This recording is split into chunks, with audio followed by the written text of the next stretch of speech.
Hello friends. Sindhu Bhairavi சீரியலில் என்ன நடக்குதுன்னு பார்க்கலாம் வாங்க. வீடியோவை ஸ்கிப் பண்ணாமல் கடைசி வரைக்கும் பாருங்கள்.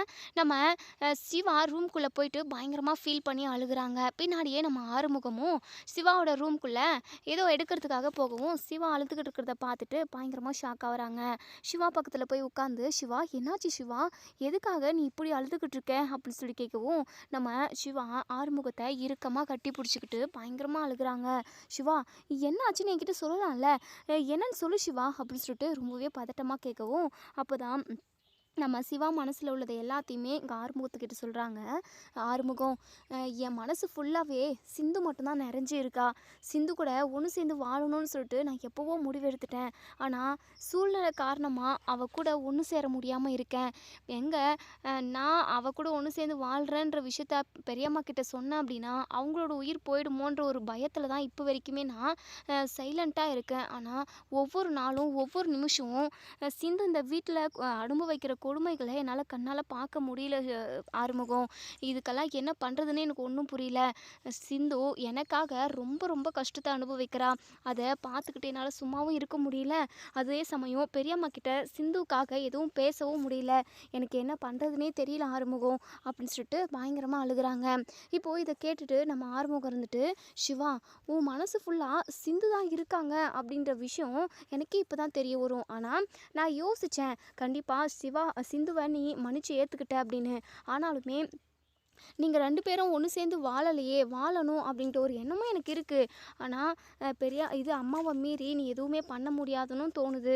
எனக்கு என்ன சொல்கிறதுனே தெரியல. ஆனாலுமே சிந்து இந்த வீட்டில் கஷ்டப்படுறதெல்லாம் நானும் பார்த்துக்கிட்டு தான் இருக்கேன். அதை என்னாலே ஏற்றுக்க முடியல. பாவம், நீ எப்படி ஏற்றுப்ப அப்படின்னு சொல்லிட்டு, இங்கே பாரு சிவா, இதுக்கப்புறமும் நீ பொறுமையாக இருக்க வேண்டாம். ஏன்னா சிந்து பட்ட கஷ்டமெல்லாம் போதும். உனக்காக சிந்து நிறைய கஷ்டத்தை அனுபவிச்சிட்டாங்க இந்த வீட்டில்.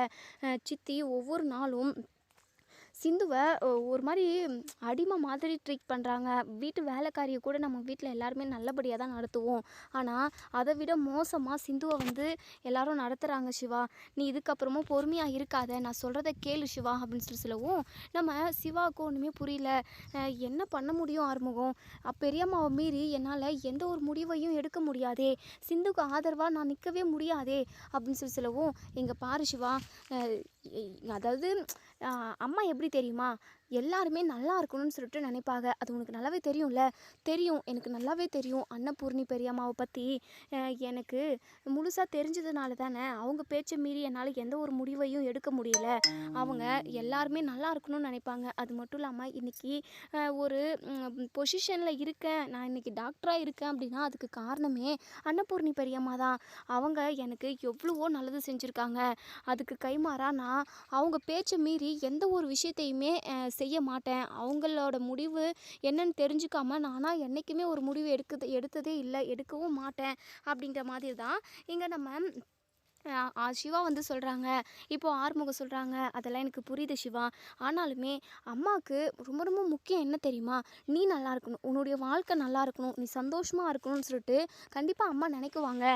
நான் எனக்கு என்ன தோணுது அப்படின்னா, நீ அம்மா கிட்ட சிந்துவை பற்றி நீ பேசலாம்ல, சிந்து கூட ஒன்று சேர்ந்து வாழ்கிறத பற்றி நீ அம்மா கிட்ட பேசின அப்படின்னா கண்டிப்பாக அம்மா உன்னுடைய சுச்சுவேஷன் என்ன, உன் மனசில் என்ன இருக்குன்னு சொல்லி தெரிஞ்சுக்கிட்டாங்க அப்படின்னா உன்னையும் சிந்துவையும் சேர்த்து வைக்கிறதுக்கு நிறைய நிறைய வாய்ப்பு இருக்கு சிவா.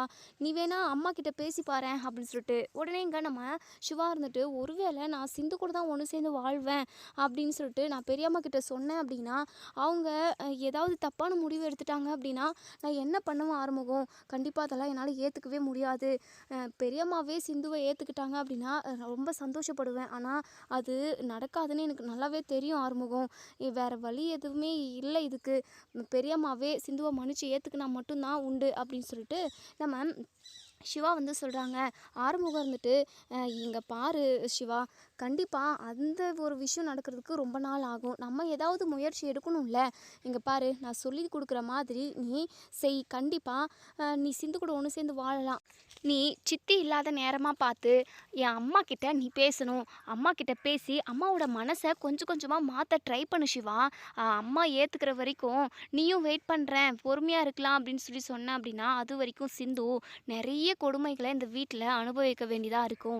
நீ ஏதாவது எஃபர்ட் போடணும் அப்படின்னு அப்படின்னு சொல்லிட்டு ஆறுமுகம் வந்து ஒரு ஐடியா கொடுத்துட்டு போகிறாங்க. ஆறுமுகம் சொல்கிறதும் கரெக்டு தான். சிந்துவை நம்ம இப்படியே நெருக்கதியாக விட்டுறக்கூடாது. அவள் நமக்காக எவ்வளோ கஷ்டப்பட்டுக்கிட்டு இருக்கா. என்ன தான் அவள் தப்பு பண்ணியிருந்தாலுமே அவளுக்கு இவ்வளோ பெரிய தண்டனையெல்லாம் கொடுக்கவே கூடாது அப்படின்ற மாதிரி நம்ம சிவா வந்து யோசிக்கிறாங்க. கொஞ்சம் மனசை திடப்படுத்திக்கிட்டு தைரியப்படுத்திக்கிட்டு நம்ம அன்னபூர்ணிக்கிட்ட பேசலான்னு சொல்லிட்டு போகிறாங்க. இங்கே மகாவும் நம்ம அன்னபூர்ணியும் பேசிக்கிட்டு இருக்காங்க. ஸோ அப்போ தான் நம்ம சிவா வந்து நிற்கிறாங்க. உடனே நம்ம அன்னபூர்ணி இருந்துட்டு வாயா சிவா உட்காரு வாயா அப்படின்னு சொல்லிட்டு உடனே மகா இருந்துட்டு அக்கா நான் கோவிலுக்கு போயிட்டு வரேங்க்கா, நானும் ஐஷுவும் கிளம்பி போகிறோம், அப்புறம் வரேன்க்கா அப்படின்னு சொல்லிட்டு எங்கள் மகா வந்து கோவிலுக்கு போயிடுறாங்க. நம்ம சிவாவோட முகம் ரொம்ப ரொம்ப வாடி போயிருக்கு. நம்ம அன்னபூர்ணி இருந்துட்டு என்னையா சிவா என்னையா ஆச்சு, ஏன் இப்படி முகத்தை வாட போட்டுக்கிட்டே இருக்க, நீ எப்போவுமே சந்தோஷமாக இருக்கணும்யா, அதான்யா எனக்கு வேணும், உன்னுடைய சந்தோஷத்துக்காக இந்த பெரியம்மா என்ன வேணாலும் பண்ணுவேயா அப்படின்னு சொல்லிட்டு இங்கே நம்ம அன்னபூரணி வந்து சிவா கிட்ட சொல்கிறாங்க. சிவா சடான்னு நம்ம அன்னபூர்ணி காலில் விழுந்துடுறாங்க. நம்ம அன்னபூர்ணிக்கு ஒரு மாதிரி ஆயிடுது. என்னையா சிவா என்னையா பண்ணிக்கிட்டு இருக்க, எந்திரியா எந்திரியா அப்படின்னு சொல்லிட்டு எந்திரிக்க சொல்கிறாங்க. உடனே நம்ம சிவா பயங்கரமாக அழுகுறாங்க. ரொம்ப பதட்டப்படுறாங்க அன்னபூர்ணி. சிவா என்னையா ஏன்யா இப்படி அழுகுற, வேணாயா அழுகாதையா, நான் சொல்கிறத ஒரு நிமிஷம் கேளியா, என்ன விஷயம்னு என்கிட்ட சொல்லியா, உனக்காக நான் என்ன வேணாலும் பண்ணுவேயா அப்படின்னு சொல்லிட்டு நம்ம அன்னபூர்ணி சொல்லவும் நம்ம சிவா இருந்துட்டு இங்கே பாருங்கள் பெரியம்மா, உங்களை நான் கையெடுத்து கும்பிட்டு கேட்குறேன், நான் ஒரு விஷயம் உங்ககிட்ட சொல்லலான்னு வந்திருக்கேன், அதை நீங்கள் நிறுத்தி நிதானமாக கேட்கணும், அதே சமயம் தப்பான முடிவு எதுவும் எடுக்க மாட்டேன்னு சொல்லிட்டு எனக்கு சத்தியம் பண்ணுங்க பெரியம்மா அப்படின்னு சொல்லிட்டு. என்னையா என்னென்னமோ பேசிக்கிட்டு இருக்க, எனக்கு ஒன்றுமே புரியலையா அப்படின்னு சொல்லிட்டு. இங்கே பாருங்கள் பெரியம்மா, விஷயம் என்னன்னு உங்களுக்கு நான் சொல்கிறேன் தெளிவா, ஆனால் விஷயத்தை கேட்டதுக்கப்புறம் நான் உயிரோடவே இருக்க மாட்டேன் அப்படின்ற வார்த்தை உங்கள் வாயாலிருந்து வரக்கூடாது, நீங்கள் தப்பான முடிவு எதுவுமே எடுக்கக்கூடாது, அப்படி என்னையா பெரிய விஷயம் அப்படின்னு சொல்லி கேட்கவும் சத்தியம் பண்ணுங்க பெரியம்மா அப்படின்னு சொல்லிட்டு. சரியா சத்தியம் பண்ணுறேன் அப்படின்னு சொல்லிட்டு சத்தியமும் பண்ணுறாங்க. இப்போ தான் நம்ம சிவா கையெடுத்து கும்பிட்டு இங்கே பாருங்கள் பெரியம்மா, என் வாழ்க்கையில் நான் இப்போ சந்தோஷமாகவே இல்லை பெரியம்மா, தெரியும் சிவா, ஏன்னா அந்த சிந்து உன் வாழ்க்கையில் இருந்தால் நீ எப்படி சந்தோஷமாகவும் நிம்மதியாகவும் இருக்க முடியும், கண்டிப்பாக அந்த சிந்து எப்போ உன் வாழ்க்கையை விட்டு போகிறாளோ அப்போ தான் ஏன் நீயும் சந்தோஷமாகவும் நிம்மதியாகவும் இருக்க முடியும், நீ கவலைப்படாதியா, கூடிய சீக்கிரமே அவளை இந்த வீட்டை விட்டு துரத்திடுறேன், அதுக்கப்புறம் உனக்கு பிடிச்ச மாதிரி ஒரு வாழ்க்கை அமைச்சிக்கிட்டு நீ சந்தோஷமாக இருக்கணும்யா, அதுதான் எனக்கு ரொம்ப ரொம்ப முக்கியம் அப்படின்னு சொல்லிட்டு. ஐயோ பெரியம்மா, நான் சொல்ல வரதை கொஞ்சம் முழுசாக கேளுங்க பெரிய, என்னதான் சிந்து என்னை பொய் சொல்லி கல்யாணம் பண்ணிக்கிட்டாலுமே அவள் நம்ம வீட்டுக்காகவும் எனக்காகவும் எவ்வளவோ நல்லது செஞ்சுருக்கா, அப்போவே அவள் என் மனசுக்குள்ளே வந்துட்டா பெரியம்மா, அவள் கூட ஒன்று சேர்ந்து வாழணும் அப்படின்னு சொல்லிட்டு எங்கள் கல்யாண நாள் அன்னைக்கு தான் நான் முடிவு பண்ணேன். அதே சமயம் அவகிட்ட நான் அந்த விஷயத்த சொல்லிட்டேன், வாக்கும் கொடுத்துட்டேன் பெரியம்மா, ஆனால் அதுக்கப்புறம் என்னென்னமோ நடந்து போச்சு, நானும் அவளும் பிரிகிற மாதிரி ஒரு சுச்சுவேஷன் வந்துருச்சு, அதுக்கப்புறம் நீங்கள் அவளை திட்டி அவள் வீட்டில் இருக்கக்கூடாதுன்னு சொல்லி என்னென்னமோ நடந்து போச்சு பெரியம்மா, தயவு செஞ்சு எனக்காக ஒரு விஷயம் நீங்கள் பண்ணணும், சிந்து கூட ஒன்று சேர்ந்து வாழணும்னு நான் ஆசைப்பட்றேன் பெரியம்மா, தயவு செஞ்சு என்னையும் சிந்துவையும் ஒன்று சேர்த்து வைங்க பெரியம்மா, ப்ளீஸ் பெரியம்மா, உங்கள் காலில் கூட விழுறேன் அப்படின்னு சொல்லிட்டு இங்கே நம்ம சிவா வந்து கெஞ்சி கெஞ்சி கேட்குறாங்க. என்னையா சிவா, அந்த மோசமானவ கூட நீ எப்படியா கடைசி வரைக்கும் ஒன்று சேர்ந்து வாழ முடியும், வேண்டாயா வேண்டவே வேண்டாயா, அவள் பொய்க்காரியா, ஒரு நாள் அவளோட சுயநலத்துக்காக உன்னை கொன்று போட்டாலும் போடுவாயா, அப்படியேப்பட்டவ தான் அவ கூட எப்படியா நீ ஒன்று சேர்ந்து வாழ முடியும், வேண்டாயா, நான் சொல்கிறத ஒரு நிமிஷம் கேளியா சிவா, அவள் பொய்க்காரி ஃப்ராடுக்காரி, அவள் மோசமானவ, நான் சொல்கிறத ஒரே நிமிஷம் கேளியா, வேண்டாயா, உன் வாழ்க்கையை அழிச்சிக்க போறியா அப்படின்னு சொல்லிட்டு அன்னபூரணி இங்கே நம்ம சிவா கிட்ட கெஞ்சி கெஞ்சி கேட்குறாங்க. அதுக்கப்புறம் இங்கே நம்ம சிவா இருந்துட்டு அன்னபூர்ணிக்கிட்ட இங்கே பாருங்கள் பெரியம்மா, சிந்துவை பற்றி எனக்கு நல்லாவே தெரியும், ஏன் அப்படி சொல்கிறேன்னா அவள் எவ்வளவோ நல்ல விஷயம் பண்ணியிருக்கா, நல்லது செஞ்சுருக்கா, அவளோட சுயநலத்துக்காக மற்றவங்களோட வாழ்க்கை கெடுக்கணும்னு நினைக்கிறவ கிடையாது, யதார்த்தமாக தன்னோட மனசில் உள்ள ஆசையை நிறைவேற்றிக்கணும் அப்படின்னு சொல்லிட்டு தான் அவள் யதார்த்தமாக போய் சொல்லி நான் கல்யாணம் பண்ணிக்கிட்டாலே தவிர அவள் சொன்ன பொய்யால் எல்லாரும் பாதிக்கப்படணும், எல்லாரோட வாழ்க்கையும் கெடணும்னு சொல்லிட்டு அவள் என்றைக்குமே நினச்சது கிடையாது. என்னை பொறுத்த வரைக்கும் சிந்துவை நான் எப்படி புரிஞ்சு வச்சுருக்கேன் அப்படின்னா, அவன் ஒரு எறும்புக்கு கூட துரோகம் நினைக்க மாட்டா பெரியம்மா. அவளை பற்றி உங்களுக்கு சரியாக புரியல. தயவு செஞ்சு எனக்காக நீங்கள் சிந்துவை என் கூட ஒன்று சேர்த்து வைக்கணும். நீங்கள் ஒரு வார்த்தை சொல்லிட்டீங்க அப்படின்னா கண்டிப்பாக நான் சிந்து கூட ஒன்று சேர்ந்து வாழ்வேன் பெரியம்மா. உங்கள் பேச்சை மீறி என்னால் எந்த முடிவும் எடுக்க முடியல பெரியம்மா. அப்பத்துலேருந்து இப்போ வரைக்கும் நீங்கள் என்ன சொன்னாலும் நான் உங்கள் பேச்சை கேட்டுக்கிட்டு தானே பெரியம்மா இருக்கேன். நான் அவள் கழுத்தில் தாலியே கட்டலன்னு சொல்லிட்டு எவ்வளவோ எடுத்து சொன்னேன். ஆனால் என் பேச்சை நம்பாமல் நீங்கள் சிந்துவோட பேச்சை நம்பி அவள் கழுத்தில் தாலியை கட்ட சொன்னீங்க. கட்டினேன். அதுக்கப்புறம் எல்லா விஷயமும் தெரிஞ்சதுக்கப்புறம் அவள் ஃப்ராடுக்காரி பொய்க்காரி, அவள் கூட ஒன்று சேர்ந்து நீ வாழக்கூடாது, டிவோர்ஸ் பேப்பரில் கையெழுத்து போடுன்னு சொன்னீங்க. அதையும் போட்டேன். ஆனால் நீங்கள் சொல்கிறது எல்லாத்தையுமே நான் செஞ்சாலுமே அது விருப்பமே இல்லாத தான் பெரியம்மா செய்கிறேன். என் மனசில் சிந்து மட்டும்தான் நிறைஞ்சு இருக்கா. அவள் கூட ஒன்று சேர்ந்து வாழணும்னு மனசில் அம்புட்டு ஆசை இருக்குது பெரியம்மா.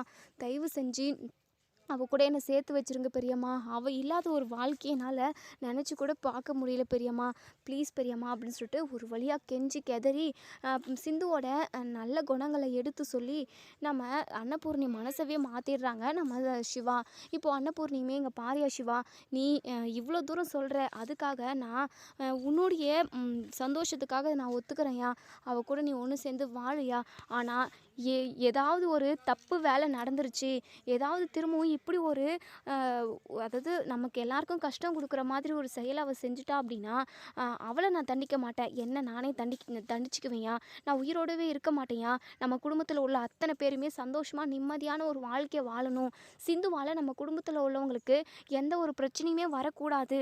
அப்படி ஒரு சுச்சுவேஷன் வந்துருச்சு அப்படின்னா கண்டிப்பாக நான் ரொம்ப ரொம்ப மோசமான விபரீதமான முடிவு எடுக்க வேண்டியதாக இருக்கும் அப்படின்னு சொல்லிட்டு இங்கே நம்ம அன்னபூர்ணி சொல்கிறாங்க. சரிங்க பெரியம்மா, கண்டிப்பாக அப்படி ஒரு தப்பு நடக்காமல் நான் பார்த்துக்கிறேன். இல்லை அவள் அந்த மாதிரி தப்பே பண்ண மாட்டா பெரியம்மா. சின்ன வயசுலேருந்து என் மேலே அம்புட்டு பிரியமாகவும் அம்புட்டு ஆசையாகவும் இருந்தா.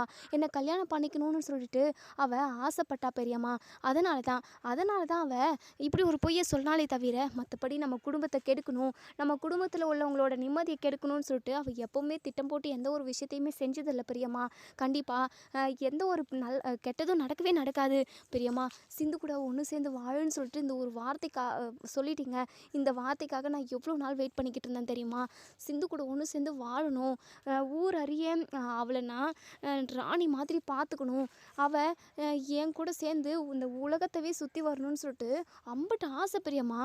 எப்படியோ பெரியம்மா, நீங்கள் மனசு மாறிட்டீங்க, அது ஒன்று போதும் பெரியம்மா அப்படின்னு சொல்லிட்டு நம்ம சிவா வானத்துக்கும் பூமிக்கும் குதிக்கிறாரு. அவ்வளோ ஒரு சந்தோஷமாக இருக்குது. ஏன்னா நம்ம சிந்து சிவாவுக்காக பட்ட கஷ்டம் ரொம்ப ரொம்ப அதிகம். ஏற்கனவே நம்ம சிவா சிந்துக்கிட்ட சொல்லியிருப்பாரு, என்ன நீ கல்யாணம் பண்ணிக்கிட்டனா இந்த மாதிரி அதாவது கஷ்டத்தெல்லாம் நீ அனுபவிப்ப அப்படின்னு சொல்லிட்டு ஏற்கனவே நம்ம சிவா சிந்துக்கிட்ட சொல்லியிருப்பாங்க.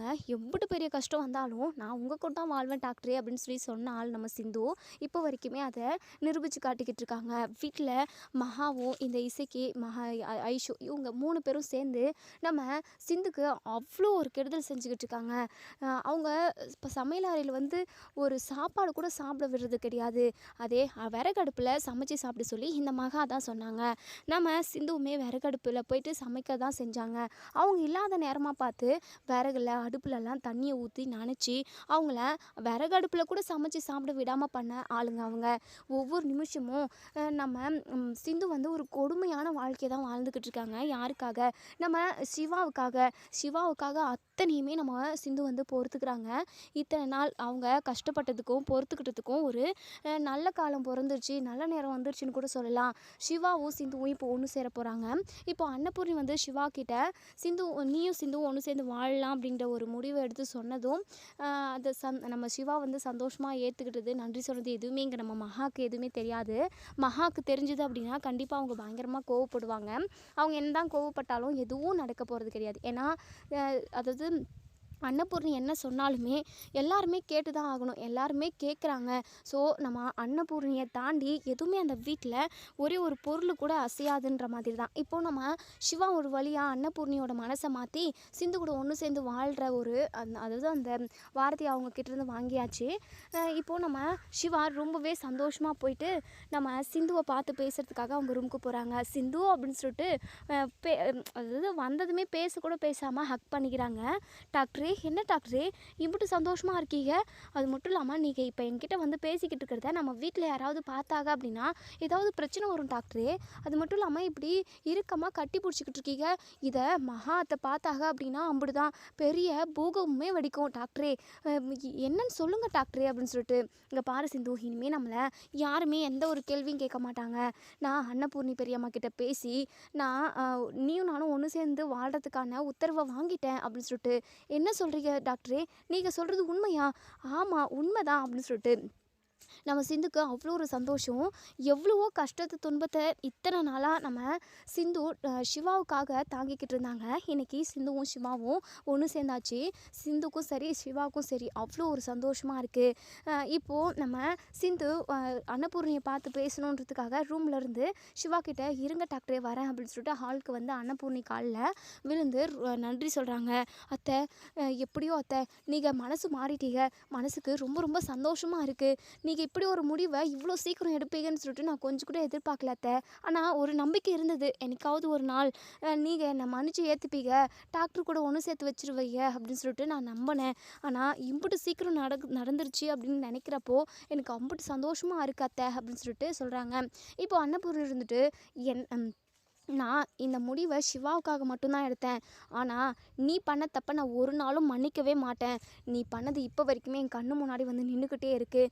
உன்னை பார்க்கவே எனக்கு அருவருப்பாக இருக்குது. எல்லாமே சிவாவுக்காக மட்டும்தான். நான் உன்னை மன்னிச்சிட்டேன்னு சொல்லிட்டு யார் சொன்னா? ஆனால் நான் உன் கூட பேசவே மாட்டேன். இங்கேருந்து கிளம்பு போ அப்படின்னு சொல்லிட்டு எங்கள் அன்னபூர்ணி கோவமாக தான் பேசுகிறாங்க. நம்ம சிந்துவுமே ரொம்பவே முகத்தை அதாவது ரொம்பவே ஃபீலிங்கோட முகத்தை வாட போட்டுக்கிட்டு இப்போது சிவா கிட்ட வராங்க. என்ன சிந்து முகம் வாடி போயிருக்கு, என்னாச்சு அப்படின்னு சொல்லி கேட்கவும் நம்ம சிந்து இருந்துட்டு டாக்டரே அத்தை மன்னிச்சு ஏற்றுக்கிட்டாங்கன்னு சொன்னீங்க, ஆனால் நான் போய் பேசினா என் கூட பேசவே இல்லை டாக்டரே அப்படின்னு சொல்கிறாங்க. சிவா இருந்துட்டு இங்கே பாரு சிந்து, கண்டிப்பாக பெரியம்மாவுக்கு உன் மேலே கோவம் இருக்க தான் செய்யும். சடானு உன் மேலே இருந்து கோவமெல்லாம் போகணும்னு நீ நினைக்காத சரியா? எல்லாமே சரியாயிடும். இப்போதைக்கு பெரியம்மா நீயும் நானும் ஒன்று சேர்ந்து வாழலான்னு சொன்னதே பெரிய விஷயம், அதுவே போதும். அதான் கொஞ்சம் கொஞ்சமாக பெரியம்மாவோட மனசை நம்ம மாற்றிடலாம் அப்படின்னு சொல்லிட்டு பயங்கர சந்தோஷமாக பேசிக்கிட்டு இருக்காங்க. இன்னொரு சைடு இங்கே மகா வந்து கோவிலுக்கு போயிட்டு இருந்து வீட்டுக்கு வராங்க. அக்கா இந்தாங்க அக்கா பிரசாதம் எடுத்துக்கோங்க அப்படின்னு சொல்லிட்டு சொல்கிறாங்க. உடனே இங்கே நம்ம அன்னபூர்ணியுமே பிரசாதம் எடுத்துக்கிறாங்க. என்னக்கா என்னமோ பலமாக யோசிச்சுக்கிட்டு இருக்கீங்க போல், எல்லாமே சிவாவை பற்றி தான் மகா அப்படின்னு சொல்லிட்டு. சிவாவை பற்றியா? அவனை பற்றி என்ன அக்கா? ஓஹோ அந்த சிந்துவை பற்றியே யோசிச்சுக்கிட்டு இருக்கீங்களா? அக்கா நீங்கள் கவலையே படாதீங்கக்கா, ஒரு வருஷம் தானே, கண்ணை மூடி கண்ணை திறக்கிறதுக்குள்ளே அது போயிடும். அதுக்கப்புறம் நம்ம கண்டிப்பாக அந்த சிந்துவை வீட்டை விட்டு துரத்திட்டு சிவாவுக்கு ஒரு நல்ல பொண்ணாக பார்த்து கல்யாணம் பண்ணி வச்சிடலாங்க்கா. அவனோட வாழ்க்கையை நம்ம சிறப்பாக அமைச்சு கொடுத்துடலாம். நீங்கள் கவலைப்படாதீங்கக்கா அப்படின்னு சொல்லிட்டு. அது எதுவும் நடக்காது மகா அப்படின்னு சொல்லிட்டு. என்னக்கா இப்படி சொல்கிறீங்க? அந்த சிந்து சிவாவை விட்டு போக மாட்டேன்னு சொல்லிட்டு அடம் பிடிக்குவாளாக்கா?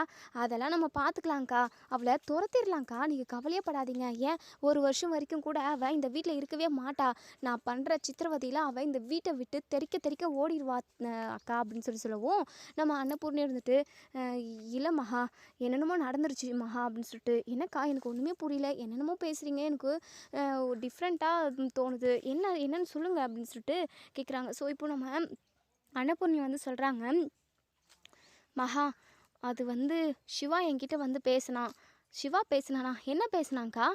அழுதுகிட்டே பேசினான். சிந்து கூட தான் நான் ஒன்று சேர்ந்து வாழ்வேன், சிந்து இல்லாத வாழ்க்கை என்னால் நினச்சி கூட பார்க்க முடியாது பெரியம்மா, தயவு செஞ்சு எனக்காக சிந்துவை என் கூட ஒன்று சேர்த்து வைங்க அப்படின்னு சொல்லிட்டு கெஞ்சி கதறி காலெல்லாம் விழுந்து அழுதான். அக்கா அவன் அழுதான், நீங்கள் என்ன சொன்னீங்க அப்படின்னு சொல்லிட்டு.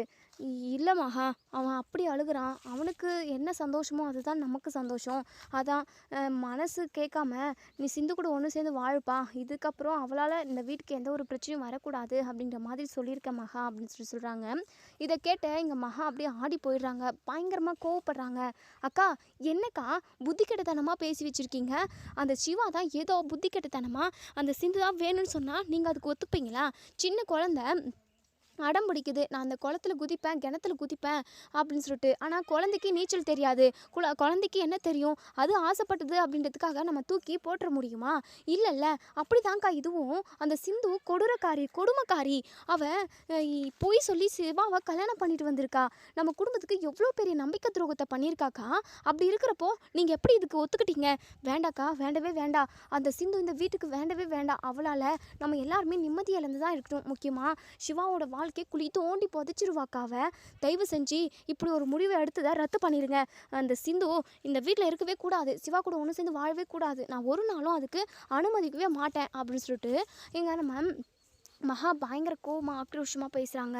நம்ம இது அன்னபூர்ணி இருந்துட்டு, இங்கே பாரு மகா, கொஞ்சம் பொறுமையாக இரு. இனிமேல் சிந்துவால் ஏதாவது ஒரு பிரச்சனை வந்துச்சு அப்படின்னா அதுக்கப்புறம் நான் பார்த்துக்கிறேன், நீ கவலைப்படாமல் இரு அப்படின்னு சொல்லிட்டு. அக்கா என்னக்கா இதுக்கப்புறம் என்ன நடக்கிறதுக்கு இருக்குது சொல்லுங்கள். அவள் என்னெல்லாம் பண்ணக்கூடாதோ எல்லாத்தையுமே பண்ணிட்டாக்கா.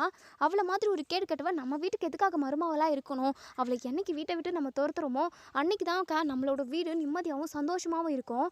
அப்படி இருக்கிறப்போ ஏன்க்கா இப்படி பண்ணிக்கிட்டு இருக்க நீ அப்படின்னு சொல்லிட்டு அன்னபூர்ணியவே பயங்கரமாக வெளுத்து வாங்கிக்கிட்டு இருக்கவும், நீங்கள் அன்னபூர்ணி எடுத்துகிட்டு போதை நிறுத்து மகா, நானும் ஏதோ கோவத்தில் பேசிக்கிட்டு இருக்கேன்னு சொல்லிட்டு பார்த்துக்கிட்டு இருந்தா, நீ பாட்டுக்கு வாய்க்கு வந்தபடியெல்லாம் பேசிக்கிட்டு இருக்க. இங்கே பாரு, நான் முடிவு எடுத்தது தான். எல்லாமே சிவாவுக்காக தான். சிவா அழுது கெஞ்சி காலில் விழுது கதறான். அவனோட சந்தோஷத்துக்காக நான் இப்படி ஒரு முடிவை எடுத்தேன். இந்த முடிவு தப்பாக போச்சு அப்படின்னா அதுக்கப்புறம் அதை பார்த்துக்கலாம். இதுக்கப்புறம் சிந்துவால் ஏதாவது ஒரு கெட்டது இந்த வீட்டுக்கு நடந்துச்சு அப்படின்னா அதை நான் சமாளிச்சுக்கிறேன். தேவையில்லாமல் நீ இப்படி கத்திக்கிட்டு இருக்காத. நானே பயங்கர கடுப்பில் இருக்கேன். இந்த சிந்துவை இப்போ வரைக்குமே என்னால் மன்னிச்சு ஏற்றுக்கவே முடியல. ஆனால் சிவா அழுகிறானே, கெஞ்சுறானே, அவனை பார்த்து என்னால் அவனை அளவிட்டுட்டு பார்த்துக்கிட்டு இருக்க முடியல. அதனால தான் அவனுக்கு பிடிச்ச மாதிரி நடக்கணும்னு சொல்லிட்டு நான் விட்டு வச்சுருக்கேன். இன்னும் பேசி பேசி என்னை மண்டை சூடு ஏற்றிக்கிட்டு இருக்காத. தேவையில்லாமல் பேசிக்கிட்டு இருக்காத மகா அப்படின்னு சொல்லிட்டு நம்ம அன்னபூர்ணி சிவா மேலே காட்ட வேண்டிய கோவத்தை எல்லாத்தையுமே இங்கே மகா மேலே காட்டிட்டாங்க. ஏன்னா சிவா கிட்ட அப்படி பேச முடியல. சிவா ஆசைப்பட்டதுனால நம்ம அன்னபூர்ணி வந்து சிந்து கூட ஒன்று சேர்ந்து வாழட்டும் சிவா அப்படின்ற ஒரு முடிவை எடுத்துட்டாங்க. சிவா கிட்டேயும் சொல்லியாச்சு. சிவாவும் சிந்துவும் அவ்வளோ ஒரு சந்தோஷமாக இருக்காங்க. இப்போ மகாவுக்கு தான் பயங்கர நோஸ் கட்டே பயங்கரமாக அப்செட்டாக இருக்காங்க. இசைக்கு கிட்ட போயிட்டு புலம்பிக்கிட்டு இருக்காங்க. டே இசைக்கு, என்னடா இது, என்னென்னமோ நடந்துக்கிட்டு இருக்கு, என்ன இந்த அக்கா இப்படி திடீர்னு முடிவு எடுத்துருச்சு, எனக்கு பயங்கர கடுப்பாக இருக்குடா அப்படின்னு சொல்லிட்டு பயங்கரமாக டென்ஷன் ஆகுறாங்க. என்னக்கா இதெல்லாம், இப்படியெல்லாம் நடக்கும்னு சொல்லிட்டு நான் கொஞ்சம் கூட எதிர்பார்க்கவே இல்லை. சிந்துவை எப்படியாவது வீட்டை விட்டு துரத்துடலான்னு சொல்லிட்டு பஞ்சாயத்தை கூட்டி போலீஸ் ஸ்டேஷன் போய் கோர்ட்டு போய் ஒரு வழியாக 1 வருஷம் கழிச்சு அவள் போயிடுவா அப்படின்ற ஒரு நல்ல செய்தி வந்துச்சு. இப்போது அதுக்கும் ஒரு முற்றுப்புள்ளி வச்சுட்டாங்களா அன்னபூர்ணி அக்கா. அந்த அன்னபூர்ணி அக்காவை நம்பவே கூடாது. எப்போ எப்படி மாறுவாங்கன்னு யாருக்குமே தெரியாது அப்படின்னு சொல்லிட்டு இசைக்குமே சொல்கிறாங்க. இசைக்கு, அந்த சிந்து உயிரோடவே இருக்கக்கூடாதுடா அப்படின்னு சொல்லிட்டு. அக்கா என்னக்கா இப்படி சொல்கிறீங்க? ஆமாம், அவள் உயிரோடவே இருக்கவே கூடாது. ஏன்னா அன்னபூர்ணி அக்காவே அந்த சிந்துவை இப்போ மன்னிச்சு ஏற்றுக்கிட்டாங்க. இனிமே அவளை நம்ம அசைக்க கூட முடியாதுடா. அதான் இப்படி ஒரு முடிவு எடுத்திருக்கேன். இனிமேல் அவள் உயிரோடு இருக்கக்கூடாது. அவளை எப்படியாவது கொன்று போட்டுடணும். அவள் தனியாக என்னைக்காவது வெளியே போனா அப்படின்னா அவளை லாரி வச்சு மோதிடுறா இசைக்கு அப்படின்னு சொல்லிட்டு. அக்கா, இதனால் எதுவும் பிரச்சனையை பாரு, அத்தையை பாரு, எது வந்தாலும் நான் சமாளிச்சுக்கிறேன்டா. ஆனால் அந்த சிந்து உயிரோடவே இருக்கக்கூடாது. அவளை பார்க்க எனக்கு அப்படியே அருவெறுப்பாக இருக்குது, பயங்கர டென்ஷனாக இருக்குது அப்படின்னு சொல்லிட்டு இங்கே நம்ம மகா வந்து பயங்கர கோவப்படுறாங்க. இன்னொரு சைடு நம்ம சிந்துவும் சிவாவும் ரொம்பவே சந்தோஷமாக கோவிலுக்கு போகிறாங்க. சாமிக்கிட்ட போயிட்டு நன்றியும் சொல்கிறாங்க. இங்கே சிவா வேண்டிக்கிறாங்க, சுவாமி, சிந்து எனக்காக எவ்வளவோ கஷ்டத்தை அனுபவிச்சுட்டா, ரொம்ப கொடுமைகளெல்லாம் சந்திச்சுக்கிட்டு இருந்தா. எப்படியோ எங்களுக்கு நல்ல வழியை காட்டியிருக்க. நானும் சிந்துவும் ஒன்று சேர்ந்துட்டோம். இனிமேல் எல்லாமே நல்லதாகவே நடக்கணும் அப்படின்னு சொல்லிட்டு நம்ம சிவா வந்து வேண்டிக்கிறாங்க. ஸோ நம்ம சிந்துவுமே சாமிக்கிட்ட சொல்கிறாங்க, இத்தனை நாளாக நான் கஷ்டப்பட்டதுக்கு அதுக்கான ஒரு பலனை கொடுத்துட்டு கடவுளே, நானும் டாக்டரும் ஒன்று சேர்ந்துட்டோம். எப்போவுமே நானும் டாக்டரும் பிரியவே கூடாது. எம்புட்டு பெரிய பிரச்சனை வந்தாலும் நாங்கள் 2 பேரும் ஒன்று சேர்ந்து சந்தோஷமாக வாழணும் அப்படின்னு சொல்லிட்டு வேண்டிக்கிறாங்க. அதுக்கப்புறம் கொஞ்ச நேரம் கீழே உட்காடுறாங்க சாமியோட சன்னதியில். அதுக்கப்புறம் ஒரு சாமியார் வராங்க. சிந்துவையும் சிவாவையும் பார்த்து, நீங்கள் இது வரைக்கும் பட்ட கஷ்டம் எல்லாமே தூள் தூளாக முறிஞ்சு இனிமேல் எல்லாமே எம்புட்டு கஷ்டப்பட்டீங்களோ அதை விட ட்ரிபிள் மடங்கு நீங்கள் சந்தோஷப்பட போகிறீங்க. அது மட்டும் இல்லாமல் உங்களுக்கு ஒரு குழந்த பாக்கியத்தை அந்த ஆத்தா கொடுக்க போகிறா. சீக்கிரமே உங்கள் வீட்டில் ஒரு குழந்த சத்தம் கேட்க போகுது. அந்த குழந்தை மூலமாக இன்னும் உங்கள் வாழ்க்கை அமோகமாக மாறுறதுக்கு காத்துக்கிட்டு இருக்கு அப்படின்னு சொல்லிட்டு சொல்கிறாங்க. இதை கேட்டு சிந்து அவ்வளோ ஒரு சந்தோஷப்படுறாங்க. சுவாமி, நீங்கள் சொல்கிறது நடக்குமா சுவாமி? நடக்க போகிறது தான்மா சொன்னேன். இம்புட்டு நாளா நீ படாத அவஸ்தைப்பட்டிருப்ப. அதுக்கெல்லாம் ஒரு முடிவு காலம் வந்துருச்சுமா. நீயும் உன் புருஷனும் ஒன்று சேர்ந்து கடைசி வரைக்கும் சந்தோஷமாக இருக்க போகிறீங்க. அது மட்டும் இல்லாமல் உனக்கு பிறக்க போகிற குழந்த மூலமாக உன்னை வீட்டில் உள்ள அத்தனை பேரும் தலைமையில தூக்கி வச்சு கொண்டாட போகிறாங்கம்மா அப்படின்னு சொல்லிட்டு அந்த சுவாமியார் சொல்கிறாங்க. அதை கேட்டுட்டு பயங்கர சந்தோஷப்படுறாங்க. டாக்டரே, இங்கே பார்த்தியா எவ்வளோ எம்புட்டு நல்ல விஷயத்தெல்லாம் சொல்கிறாங்கன்னு சொல்லிட்டு, சுவாமி உண்மையவே அம்புட்டு சந்தோஷமாக இருக்குது சுவாமி. நீங்கள் சொல்கிறது எல்லாமே நடக்கணும். அது மட்டும் இல்லாமல் என் அன்னபூர்ணியத்தை என் மேலே கோவமாக இருக்காங்க. அவங்களோட மனசும் மாறி அவங்க என்னை மன்னிச்சு ஏற்றுக்கணும். சீக்கிரமாகவே எங்கள் குடும்பத்தில் உள்ள ஒட்டுமொத்த பேருமே குடும்பமாக ஒன்று சேர்ந்து சந்தோஷமாக நாங்கள் இருக்கணும். அது மாதிரி நடக்கணும் சுவாமி. அதுக்கு ஏதாவது நான் பரிகாரம் செய்கிறதா இருந்தால் சொல்லுங்கள் சுவாமி. நீ எந்த பரிகாரமும் செய்யாதம்மா. இத்தனை நாளாக நீ ரொம்பவே கஷ்டத்தை அனுபவிச்சுட்ட. அந்த கடவுள் எல்லாத்தையுமே பார்த்துக்கிட்டு தான் இருந்தார். சரியா? நீ பரிகாரமும் எதுவுமே செய்ய வேண்டாம். நீ வெள்ளிக்கிழமை நாளில் வந்து இந்த ஆத்தாவை கும்பிட்டுட்டு போ. அதுக்கப்புறம் உன் வாழ்க்கையில் எல்லாமே சிறப்பாக தான் நடக்கும் அப்படின்னு சொல்லிட்டு இங்கே நம்ம சுவாமியார் வந்து சொல்கிறாங்க. சிவாவும் சிந்துவும் அவ்வளோ ஒரு சந்தோஷப்படுறாங்க. அதுக்கப்புறம் நம்ம வீட்டுக்கு போயிடுறாங்க. சிவா ஆறுமுகத்தை பார்த்து ஆறுமுகத்துக்கு நன்றி சொல்கிறாங்க. ஆறுமுகம், நீ வந்து எனக்கு ஐடியா கொடுக்கல அப்படின்னா கண்டிப்பாக நான் பெரியம்மா கிட்ட பேசியிருக்கவே மாட்டேன். பெரியம்மா கிட்ட விஷயத்த பேச போய் அவங்களுக்கு ஏதாவது ஆகிடுமோன்னு சொல்லிட்டு நான் பயந்துக்கிட்டே இருந்திருப்பேன்.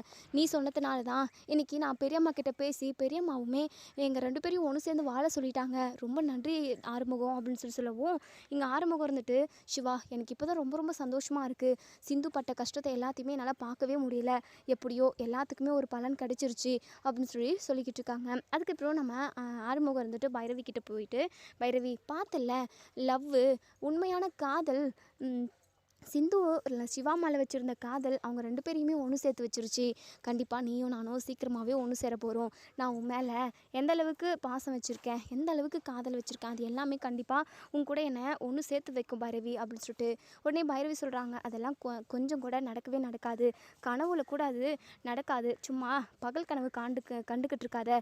பகல் கனவெல்லாம் பழிக்காது அப்படின்னு சொல்லிட்டு இங்கே பைரவி சொல்கிறாங்க. இதோட இந்த ரிவ்யூ முடியுது. இதுக்கப்புறம் என்ன நடக்கும் சொல்லி வெயிட் பண்ணி பார்ப்போம் ஃப்ரெண்ட்ஸ்.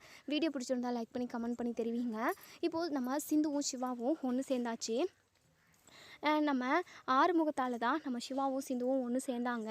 இப்போது நம்ம ஆறுமுகம் வந்து ஆறுமுகத்தோட மனசை புரிஞ்சுக்கிட்டு நம்ம பைரவி